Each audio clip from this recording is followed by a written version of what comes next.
Companies in the American middle market turned in a very strong year in terms of growth in 2015.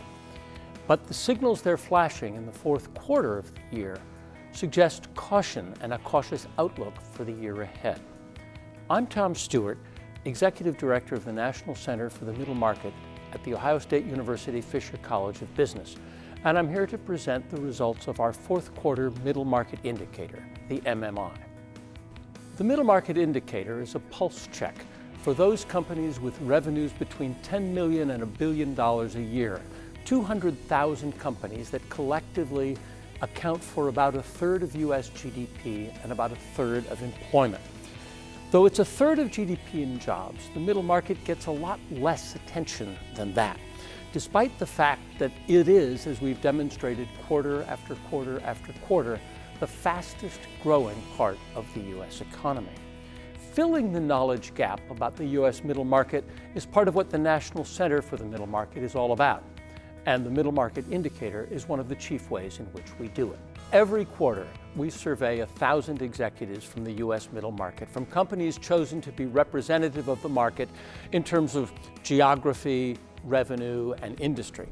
And we ask them how business has been. We take their pulse. We ask them about revenue. We ask them about employment. We ask them about their expectations and their plans. We ask them about investment, about confidence, and about the obstacles and challenges that they see ahead. The numbers that we collected and the numbers that I'm about to report to you for the fourth quarter of 2015 were collected from a survey in the first 2 weeks of December. So how's business? Let's start with revenue, as we usually do. On the top line, middle market companies on average delivered 6.1% year-on-year revenue growth. That's a really solid number. That kind of growth would thrill any developed economy. And this is the 8th quarter in a row in which middle market companies have delivered top-line growth above 6%. Now, that having been said, that 6.1% growth is the lowest number we saw in the entire year in the 4 quarters of 2015. And last year at this time, middle market companies reported 7.2% growth. Now that decline in the growth rate is not itself something to be concerned about. First of all, we are in the 78th month of a very long recovery, of a very long economic expansion. It's heading on for being the 3rd longest expansion in U.S. history. And when you talk about 6.1% growth, it's still a very solid number, and to see that growth curve flattening out, well, it's still growth, and it's still growth at a strong number. The employment picture mirrors the revenue picture. The average middle market company's payroll is 3.6% larger than it was 12 months ago. To put that in context, the U.S. private sector as a whole added 2.1% to its payrolls during 2015. So a back-of-the-envelope calculation suggests that 3 out of every 5 new private sector jobs were created in the middle market. Now, this is the lowest rate of job growth that we saw in 2015. Like revenue growth, job growth slowly lowered during the year, but it's still growth, and it's still a very strong number.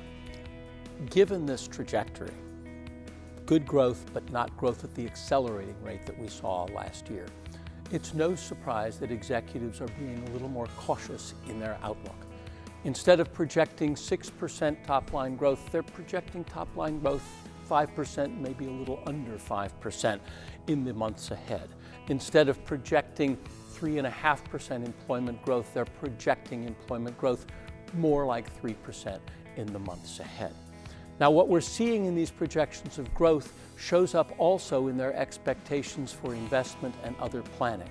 We're seeing a general reduction in the percentage of sales being put into R&D, and we're seeing a general pulling back in the plans to introduce new products, open new plants and equipment, or plants or facilities, and basically to invest.